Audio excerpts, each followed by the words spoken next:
Everyone, welcome to Cavalry 86. It is that time of year, like we've said once before. Halloween is what, next week? A week from last night. A week from last night. I think. That's, well, we think. Anyway, so it's that time of year. We don't. It's that time. I'm gonna start over. It's that time of year to carve our pumpkin. We normally don't do it right away because we don't like it to be all nasty by Halloween. In Michigan, you never know if it's going to be 80 or 30. Yeah. So here's our pumpkin. You can tell the squirrels were starting to mess with it, as Julie pointed out the other a couple videos ago. So we got to pick out. Move this dog bed out of the way. Sorry, buddy. You weren't laying in it. So we're going to pick out a, I don't know, maybe something out of here. This is old. What do you think, dear? I don't know. I said that was your job. That was my job, huh? Your job. I like that one. This one? Yep. Well, I guess we're doing this one. Well, I said it's your job. Well, this is fine. This kind of looks spooky compared to, you know, our little setting outside. Yeah, we have to have everything ready by 3:30. Well, it's a good thing I got tomorrow off. I can get things ready. Also, we did some additions to the decorations. Go outside and show it off while it's dark out. So Yeah. you can see the light. Well, I'm going to do something real quick. Okay. We're having technical difficulties with some of this stuff, and I don't know if you guys are going to see me. It's really dark. As you can see, I fixed the inflatable. Just added a new plug to it. But then after I fixed that, you can't really see it. The fogger got a short. So now that's not working. So I don't know if I'll be able to fix that by tomorrow. But we have our little flashy jack-o'-lantern. That's not a real pumpkin. That's like a foam type pumpkin. And a couple things we added the pumpkin, but we also added this scary ghost right there, which it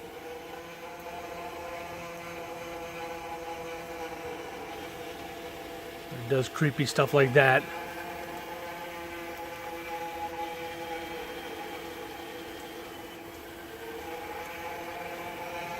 And then we've added this.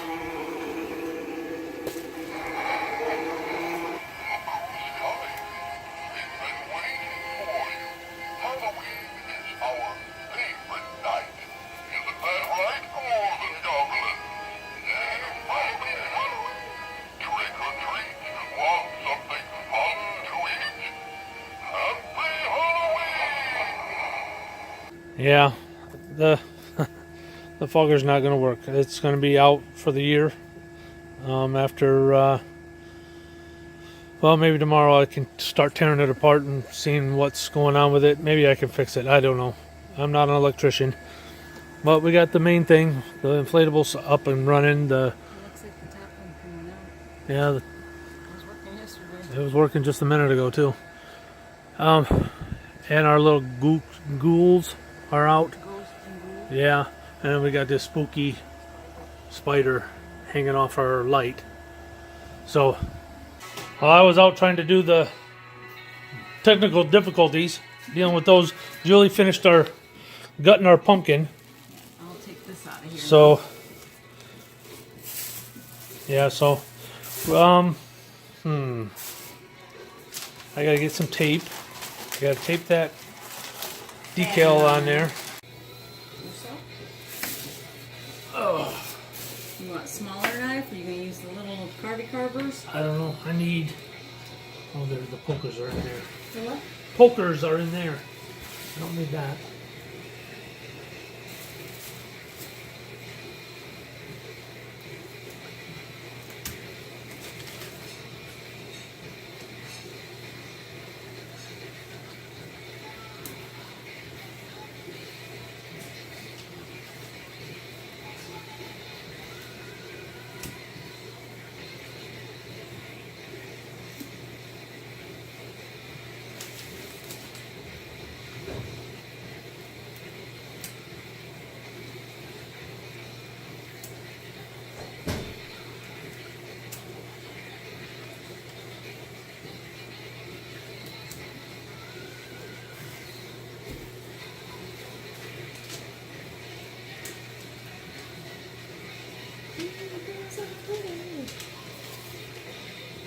Just let you know.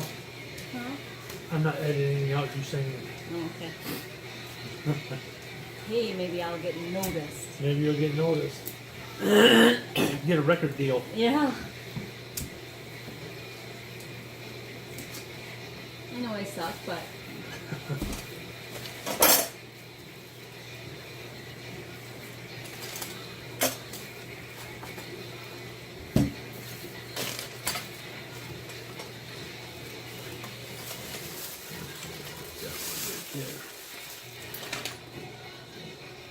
I don't know if you guys have ever used one of these kits, but it comes with all kinds of little tools that are very helpful. When you're tracing out with the pattern. Yeah, you just poke holes in it.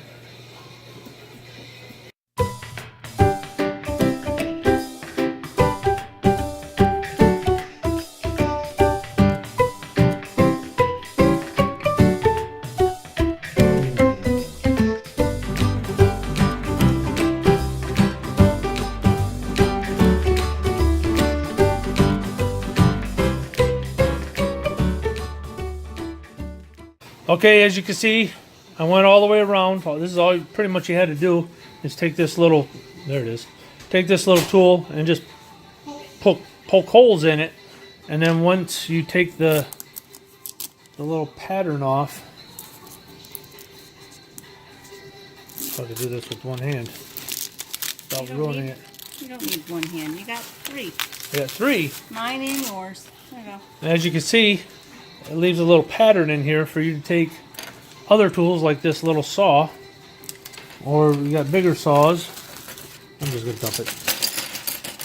The saw, of course, I want is stuck in the bottom. I'll help you out. It's a good thing you got me. Yeah, you know, saws like this, which aren't really sharp. I mean, I'm running my finger right across it. It's not cutting me. We're on our way to the emergency room. Yeah, on our way to the emergency room.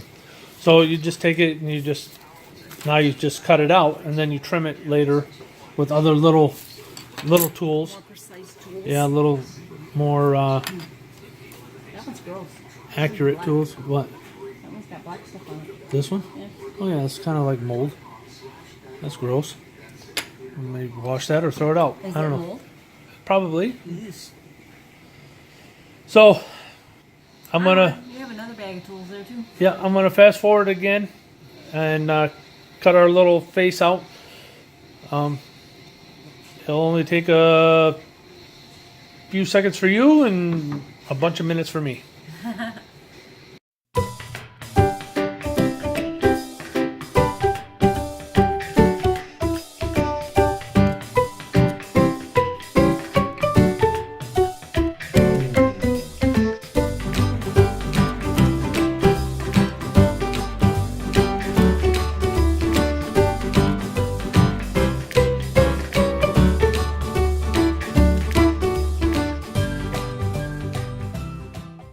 Okay guys, the finished pumpkin is done. I didn't want to do a really elaborate pumpkin this year, although I've done some in the past. Nothing like, you know, you would see on TV where, you know, they do elaborate carvings, you know, actually look three-dimensional or whatever. I just wanted a typical Halloween jack-o'-lantern. I didn't want nothing too fancy. So, put the lid back on. Maybe. There we go. You got your lid on. So let's go see what it looks like outside. Okay, that's what our little guy looks like.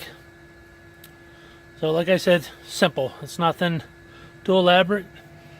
And like Julie said a little bit ago, it looks like he's afraid, like he's in the cemetery. Mm-hmm. So that is about it of the pumpkin carving.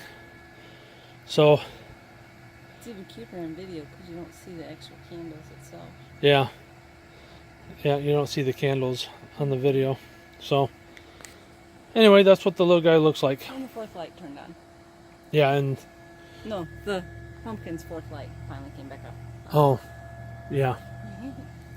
So this light makes everything look green. Yeah, it does. Which is weird because it's not green in real life. No, it's gray.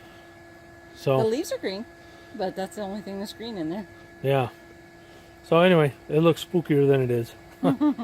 So, okay, now comes the army story that I normally tell at the end of the videos, and like I promised, it's going to be the gunnery hunt. As I was trying to say the last video that I did, when you're in a Bradley or a tank or things like that, even with Humvees that have weapons systems mounted on the top, you have to qualify with those as if you qualified with your personal weapon, whether it be the M16, M4, what have you. So, on a Bradley, there are different levels. You work your way up to what is called Table 8, which is the actual qualification table or deal. Whatever you do there, that's what your record is for qualifying. I don't know why they call them tables. I'm sure it means something. I don't remember what it means. So we weren't on Table 8. My BC, he had to go back to the rear to do something. I don't know. I don't remember what it was. And what I mean by going back to the rear is he went back home to do something. I don't know what he had to do. I don't remember. Anyway, so a buddy of mine, another E4, was in the BC spot. And we were doing night shooting. So night shooting, you're using all thermals. So you see the heat of everything that's outside. I mean, everything. You can actually see a bug fly across the site. So the targets are made of plywood, and they go down, and they're over some sort of heat source. So it heats up that plywood, and then when the target comes up, you see the heat, that whole piece of plywood. And a lot of times they're in the shape of a vehicle of some sort. It's just a rough cutout. Sometimes the pieces of plywood are small. Sometimes they're as big as a normal vehicle. You know, several pieces of plywood put together in the shape of a truck, a tank, whatever. Well, this range we were on, we had small targets. And so we're out there, and you get qualified with your fire commands. And I'll give you an example of a fire command. The BC will see the target, whatever the target is, and I will say exactly what he says. Gunner Sabo PC. Okay, what he's saying is, Gunner, he's getting my attention. Sabo, which is an armor-piercing round. I'm supposed to punch that up. PC, personnel carrier. So he says the fire command. I say identify, meaning I see the target he's seeing also. And he'll say fire. And I say on the way. And when I say on the way, I pull the trigger, and you put one round down range, and it's called a sensing round. When that round hits the target, then you send 3 more rounds down. This is on a Bradley. It's not a tank, it's a Bradley. There's a difference. So, again, we're shooting at night. We have no idea what's out there. I mean, you can tell various shapes, but nothing is super detailed. I mean, if you saw a person downrange, you could tell it was a person. But in this case, we're looking, we're scanning back and forth, because the target can pop up anytime. And it can be anywhere between the 2 range fans saying you can shoot anything within this spot. So all of a sudden, oh, and I should tell you, the radios are rigged in a way where the intercom is also heard up at the tower, where they're watching and rating what we're doing. We get so many points for doing certain things, or points taken away for not doing certain things. So they can hear everything we're saying in the Bradley. Everything. Normally they wouldn't be able to. But anyway. So We're scanning, we're talking. Okay, I don't see nothing. I don't see nothing. Do you see it? No, I don't see nothing. All of a sudden, a target comes up. And he says, is that it? And I mean, because it's small. It's not a huge thing. But again, we said these targets were not big. We already knew that because of the day runs that we did qualifying or practice qualifying. So I said, I guess that's it. That's the only heat source I see out there. I mean, I don't see nothing else. That has to be it. So then he goes and does the fire command. Gunner Sable PC. Identify. Fire. On the way. Boom. Bullet goes down range. Now, I should tell you that the main gun bullet on a Bradley is a 25 millimeter bullet, which if you don't know the metric system, that is about an inch diameter bullet going down range. And as soon as that bullet hit, I knew I hit the target. So I immediately sent 3 more rounds. Now it went just like this. Boom, boom, boom, boom. So 4 rounds went down range. By the time I sent the next 3 down, I realized it was not a plywood target. It was a deer. And I know this because as soon as I sent the next 3 down, the head popped up. Now I don't know. I don't know if I hit it in the rear end or what. I have no idea. I couldn't tell. It was like, it was almost facing you or the back end was facing you. That's how. And it must have been its head was down to eat or something because you couldn't see the head. All you saw was a roundish heat source, which some of the targets look like a rounded heat source. So as soon as that head popped up, the next 3 rounds hit it. And it did a little shimmy shake and then just fell over sideways. and me and the BC my buddy looked over at each other and our eyes were like this big. We're like, oh, because we are not allowed to shoot wildlife with any kind of, not with a normal bullet or a big bullet, nothing. You're not supposed to shoot wildlife. Now, the tower doesn't have thermals. They can't see what we see. They just go by what we say. They see bullets going down range, and they go by what we said that, target ceasefire. And he did say target ceasefire. So I immediately stopped because we did hit it. We hit target. So, so we didn't want to say anything because the tower can hear us, because the mics we call it a hot mic. They can hear everything that we're saying.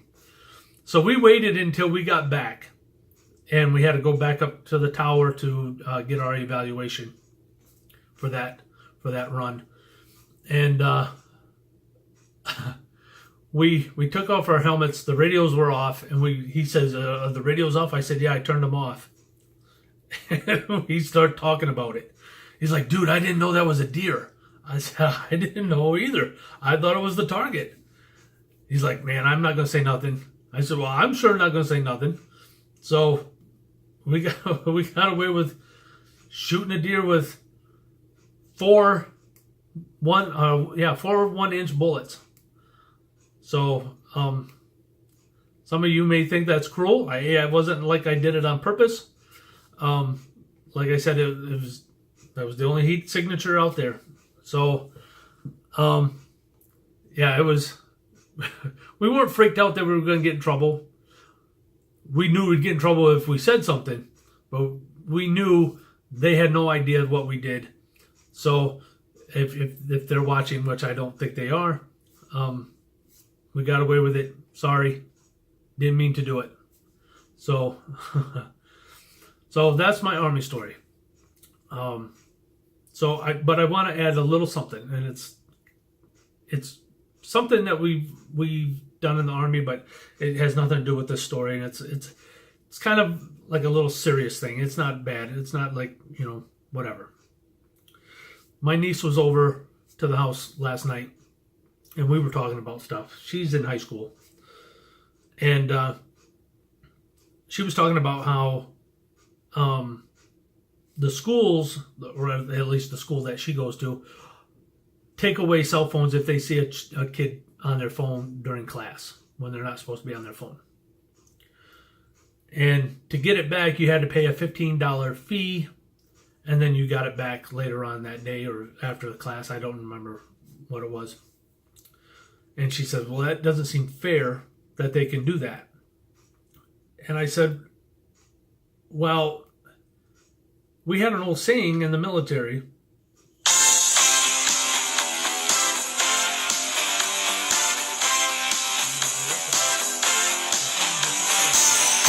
Like I was saying, the saying that we said to one another, and we normally said this if somebody was about ready to do something stupid.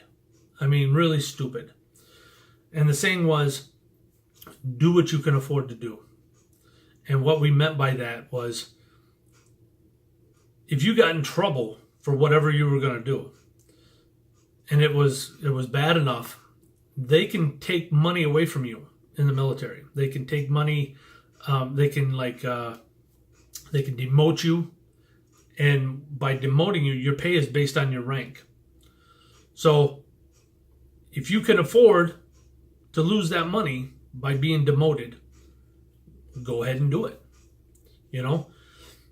So, and I told her that. I said, you know, that it doesn't matter if it's fair or not. You knew the rules. It wasn't her that got her phone taken away. But in general, you know what the rules are. You know what the penalty is if you break the rule. So if you break the rule, you willingly took the risk of getting your phone taken away. I said, so you had to pay $15. So what my saying meant in that aspect is, if you can afford to do, or if you can afford to pay the $15 to get your phone back, then go ahead and do it. If you can afford that, go ahead and do it. If you can do it every day, do it every day. I don't care. It's up to you. I mean, it's whatever. So it was like a teachable moment for my niece, and me talking to her about this. Everything that we do today as adults, or anybody, a teen or whatever, everything we do is based on the decisions that we make in life, good or bad. If you make good decisions, you benefit from those rewards. If you make bad decisions, you benefit from those penalties that life will put on you. So you have no excuse, you have no reason to blame anybody for what you did, the decisions that you made, the position that you put yourself in. So I just wanted to share that. I mean, a lot of people, they blame, the banks, they blame the police, they blame whoever in their life, they blame their boss, whatever, for something that's going on. And, there are some things that are not in your control. I understand that. But a good portion of the time, things happen to you, good or bad, is because you put yourself in that position to either win or to fail. So I just wanted to put that out. It was something that was on my mind afterwards when I was thinking about doing this video today. So I just, you guys can agree with me or not. That's irrelevant. It's just what I believe, and I'm sure, well, in fact, I know there's a lot of people that I know that believe that also. So I just wanted to share that with you. So anyway, I'm going to let you guys go. I'll probably get this video out tomorrow morning because I have to get ready for work yet. So I want you guys to stay alert, stay safe, choose your spray, and I'll see you later.